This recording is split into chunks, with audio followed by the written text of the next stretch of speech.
There's a political statement on a Friday afternoon to take to our panel. On the panel today, Scott Bolden, the NewsNation political contributor, Democratic strategist, former chair of the D.C. Democratic Party. And also joining us is Thomas Corbett-Dillon, who's a political consultant, former advisor to the U.K. Prime Minister Boris Johnson. Welcome both. Scott, you take that first. Biden, I guess, doesn't get an endorsement from The Rock.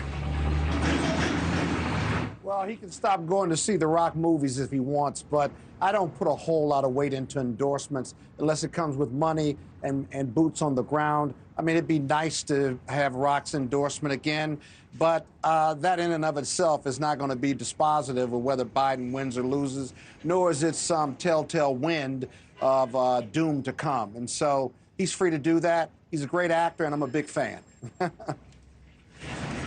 You're probably right, Scott, not only about The Rock, but about endorsements in general. But I do wonder, Thomas, about whether it's The Rock or anybody's thinking changing about President Biden and his reelection speaks to something larger. What do you think?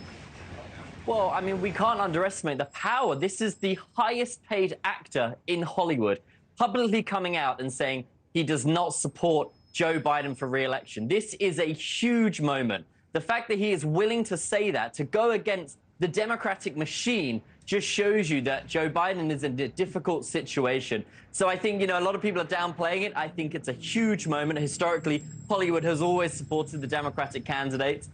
So the fact that he's willing to go out there and even say anything, what we're seeing from most other celebrities now is just staying quiet. Of course, we've heard nothing from Taylor Swift, Beyonce again, whereas previously, all of these people were waving the Hillary flag, they were waving the Biden, Kamala Harris flag. Now, silence from them. So I think it is an important moment.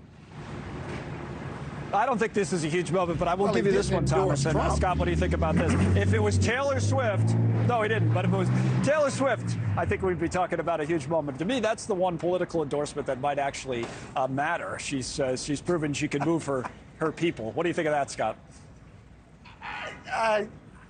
Maybe. I mean, she went out and registered 1 million voters by just telling her people to vote.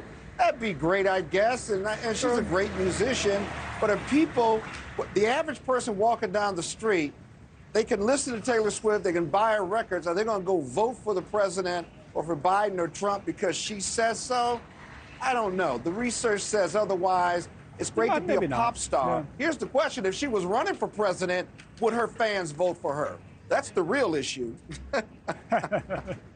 Well, maybe she will one day. I don't know. Everybody thought The Rock would at some point, and he hasn't yet. Let's talk about the guys who are running in Biden and Trump and how much money they have, right? So, Thomas, I'll start with you on this. The big thing this weekend that everybody seems to be focused on is this Trump fundraiser at Mar-a-Lago, because he says he's going to break the Biden record that was set here in New York when he had the Radio City Music fundraiser. I think it was like $26 million. Now Trump says he'll get $43 million. What would you say, Thomas, about the money race?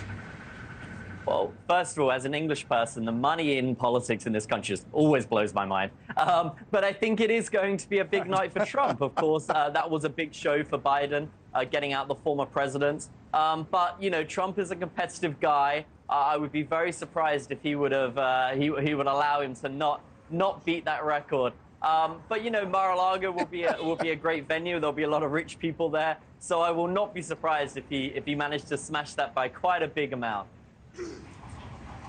You know a lot about this, Scott, in terms of organizing among parties. I think the question for the Republicans, right, is whether the RNC, I brought this up yesterday a little bit, is getting its act together here, because clearly the Democrats were ahead on the money race. Whether they could translate that into votes and victories is a completely different conversation.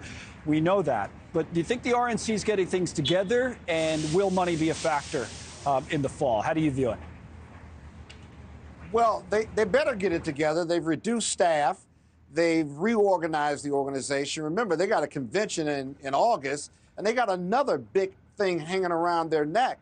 If Trump raises $43 million, how much does the RNC get? How much does the Trump PACs get? But more importantly, how much do the lawyers get?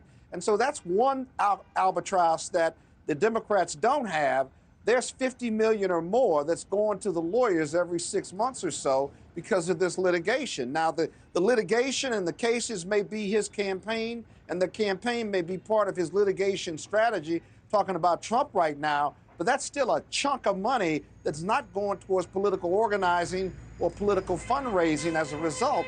And so you got to believe they may never catch the Democrats on this. The challenge for the Democrats is, can they put their financial advantage to work on the ground and organizing and reminding people who Biden is? Thanks so much for watching. Just go to joinnn.com to find News Nation on your television provider. And don't forget to click the red subscribe button below to get more of News Nation's fact-driven, unbiased coverage.